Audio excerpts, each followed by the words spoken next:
Hey, listen, we get it. When you're on the road, it's amazing. There's so many things to see, and travel life is so beautiful. However, it can be really lonely. Yeah, we traveled for 6 months without meeting any other families, and we were so lonely. We were really craving the friendships. So we came up with a bunch of ideas of ways to meet families, and so we would just want to tell you what worked for us. Listen, sit back, get your notepad. We're gonna give you some details that might help you meet more people and make your experience so much better. Here we go. Like a river connects to the ocean, this pavement touches wherever we're going. White lines flying by, who knows what we'll find, you and me tonight.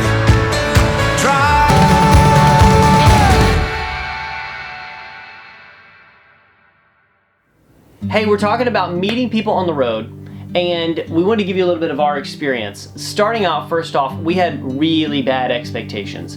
I think we mentioned this before in another video, but we kind of had this idea that we would first off meet a lot of people, just a bunch of people that are out there on the road. You know, we'd all join together in some big group and travel the world together. We always had this idea that our friends locally would just keep in touch with us and text us and call us, and they would fly out and travel with us. Like, this was just our vision, and we realized really quick that that was not everyone else's vision or reality at all. No, so I think setting your expectations is really important, to know that it's gonna be different, but it doesn't mean that that has to be bad. Yeah, in the area of expectations, let me help you put some realistic ones in place, okay? Your local friends, in fact, most people are in convenient relationships, okay? If you are next door, they want to get to know you. They're there, they're ready to help you out. But the moment you move up the street or an hour away or another state away, it's a real inconvenience to try to keep up that relationship. And we live in a day and time that things are quick and it's convenient and it's easy, and so when something is not that way, it naturally just kind of slides off the docket. So if you're dealing with friendships that you're kind of confused about, where you've started traveling and they don't seem to be supporting you or pushing there, just understand that it may not be that they don't support you. It could be that they're just in their own life, in their own world, and you're now outside of that bubble. And it's a very uncomfortable thing when you get to that place where you realize, okay, I'm gonna have to put a lot more effort and I might have to let some friends go. It doesn't mean you don't like them anymore. Doesn't mean that they're bad people. It just means that they're not gonna put that effort, and if you try to make it happen, it's gonna be really stressful for you. So sometimes you have to let that go, but don't give up on them or that relationship. You know what I mean?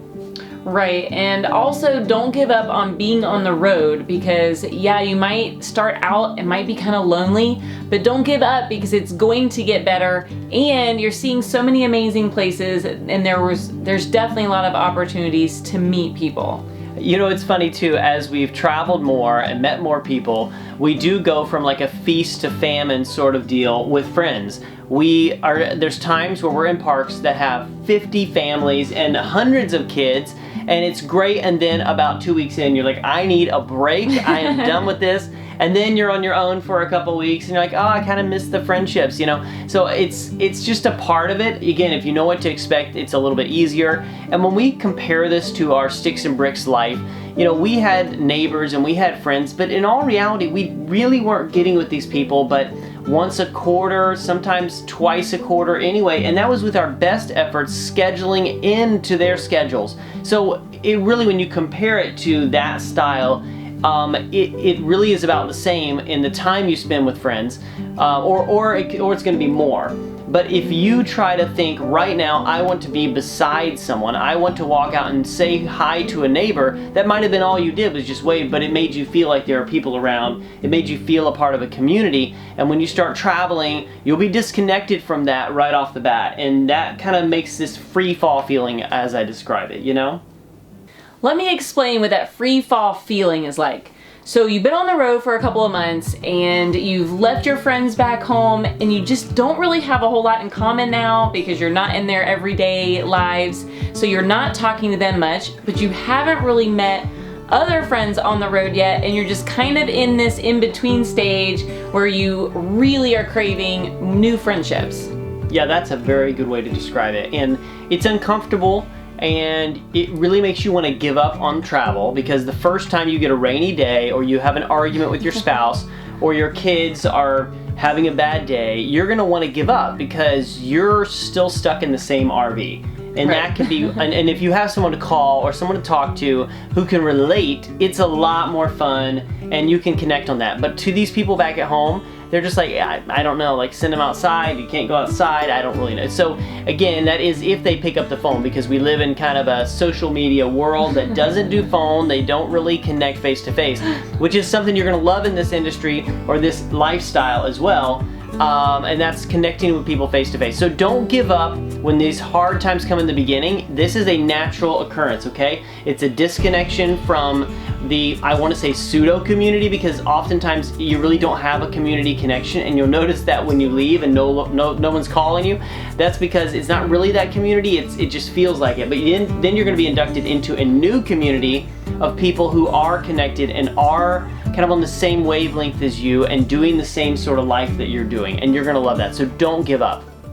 Okay, this is where things really started to turn around for us. We joined the full-time families group, and that is where we started meeting all these families. So we went to a rally, and there were 70 families there, and we got to make so many really good friendships at this rally. And that next year we were able to see half of them. It felt like somewhere along the road we were just able to intersect our schedules, and we got to hang out for a couple of days, for a week at a time, or whatever, and it was so rewarding. A rally is a really good way to jump right in and get connected, but it's also like drinking from a fire hydrant. I gotta tell you, it's a bunch of people, a bunch of kids, a bunch of activities, so you do have to pace yourself, but it can be extremely rewarding because it's an opportunity that's organized where you're meeting other people. There's fires each night, and there's different groups you can jump in and say hi, you can leave, you can go. There's even potlucks and things like that that allow you to connect with other people who have been traveling longer than you and people that maybe just started. So you get so much of, I guess you get inundated with that world right away, and it's a great experience to jump right in. Right, and everybody's very purposeful of getting to know new people and hanging out with friends. So everybody there is wanting to do the same thing as you, meet friends and make those connections. And Full-Time Families has done a really good job with connecting people on the road. They've got all these Facebook groups from Full-Time Families traveling Florida, traveling the West, whatever. You can be a part of these groups, and you can find people in your area and ask them, hey, I'm gonna be here, does anybody wanna meet up for a play date? That sort of thing. And we've actually made friends that way, and that has been great. Something else that really helped us connect with people was being in the right type of campground. Some campgrounds or campground memberships are really known for retirees, and obviously we're not there. We've got kids, and we were trying to find places that other families were going to be, and that was really difficult. We were staying in, a lot of KOAs or, other personal campgrounds, and we just weren't finding families in those. Well, there are families, but a lot of times they're just there for the weekend or they're on summer vacation, and it's totally different than meeting families that are living on the road like we are. Okay, so we ultimately got involved with 1,000 Trails, and somebody mentioned this towards the beginning of our travels, and I was not open to this. And I will say, I went to a big talk about 1,000 Trails memberships, and I left so confused. They've been around for a long time, and because of that, they have morphed memberships through many years, decades. But eventually, as I sat down and looked at the numbers, and Michelle was persistent to discuss this, I realized, okay, this is something that's valuable for us. This would make a big difference. And we not only saved money, but we found so many other families within this membership group. And now, as we go throughout our travels and we try to hit as many 1,000 Trails campgrounds as we can, we're able to just almost guarantee we're going to see families there that we either know or ones that we're going to meet and connect with. Right, and you never know who you're gonna see again, which is really cool. We've met friends in Washington State, and then we saw them again in Florida. It wasn't even expected, but it was so cool to be able to see them again and hang out. So 1,000 Trails is actually really great because a lot of families stay in those parks. And when you're gonna be wintering, especially in Florida, Thousand Trails Orlando and Peace River, that's where all the families are. And if you go to those places during the winter, you are guaranteed to meet a lot of families, a lot of really awesome people, and build those friendships. This is it, people. The real life challenge right here. Some kids, of all the places to stay, they're gonna be right outside our window. But here's another good thing about Thousand Trails. So we moved from one campground to the next, and it turns out our friends are here. So the kids have someone to play with. That's it. There we go. You're guaranteed to draw an entire group of people if you decide to do a video. I can guarantee you that. As long as you decide to film, you will find everyone. Their Yes. dogs, their vehicles, everyone decides to ramp up and start working on mufflers. It's crazy. All right, that brings me to my next point. You have to put effort in. You have to do your part. Now, it's important to know when your part stops and other people's parts begin, because if you try to do everyone else's stuff and you try to make things happen, that can be so much stress. So Right. here's what I mean when I say do your part. When you jump into this and you decide to be part of full-time families and you get into Thousand Trails, and by the way, you don't have to be a member to actually go and try out Thousand Trails. Right. That was something we didn't realize in the beginning, but you could just go to that park, pay the nightly fee, and get a chance to meet other people and see if this is something you want to do anyway. But anyway, once you do that and you meet people, then you have to do your part to keep connected. You can do Right. that on social media, you can get their phone number and text them, you can call them. These people are so good about connecting. They're not always good about communication. So don't think that somehow there's a miracle here and these guys are really good about getting right back to you, or they will send you their schedule. Doesn't happen like that. You're still dealing with different behavior styles and different people and types. But at least you're talking to people who are on the same wavelength and have the same goals and idea in mind of spending quality time with people and spending quality time with your family.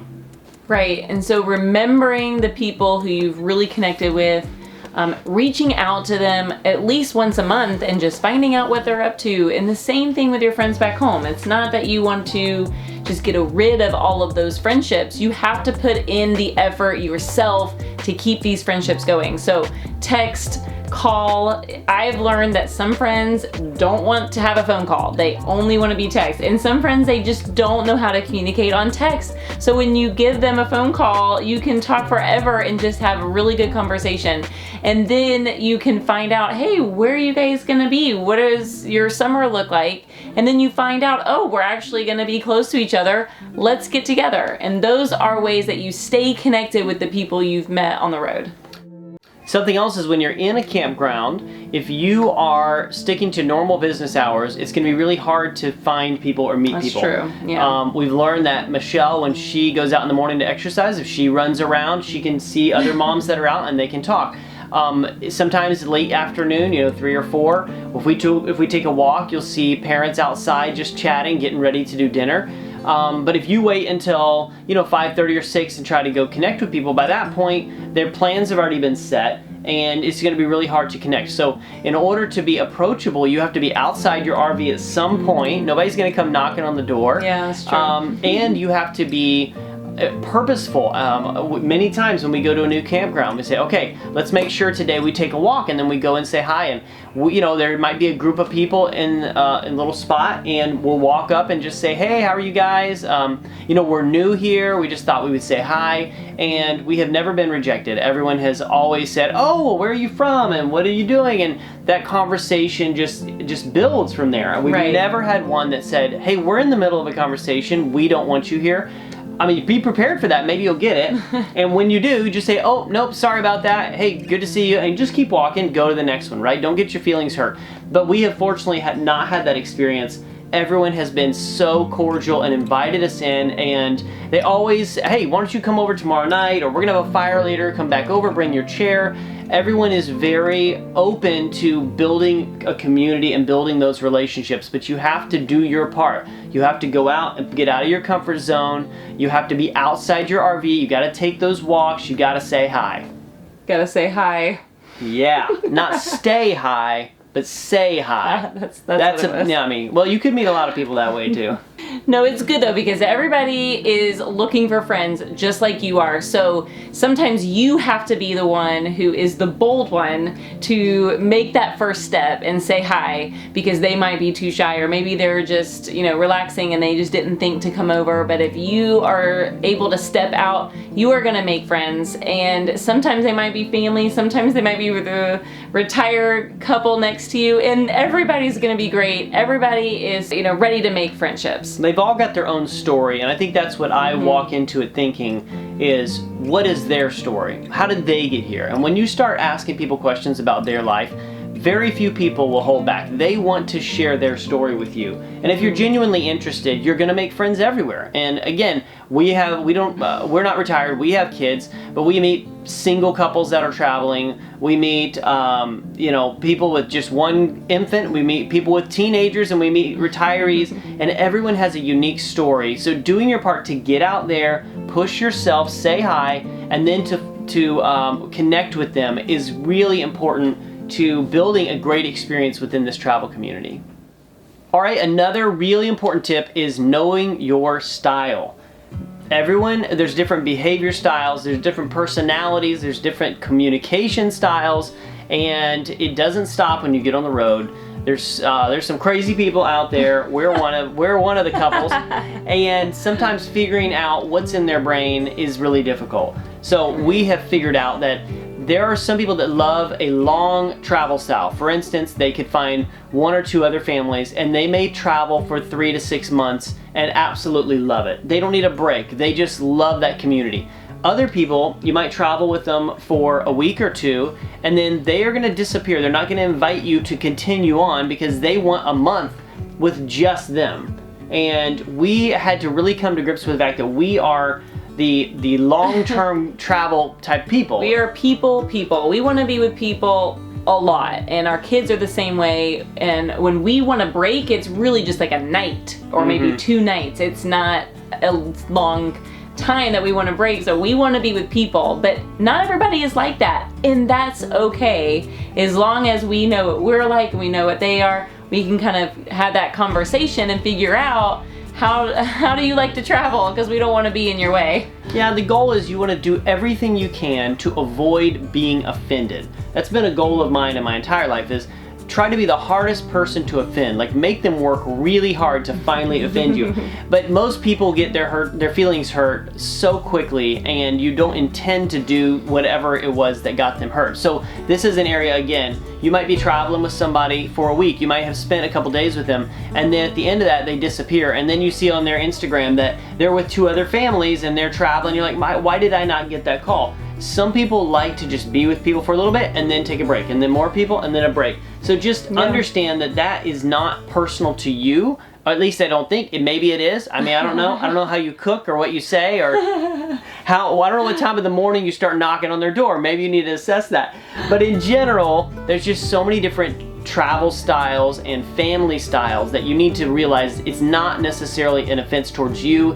It may just be that they are the kind of people that connect and then disconnect and connect and disconnect. But again, do your part to stay connected, which brings me to my next point of following up. Did you have any thoughts on following up, Jane?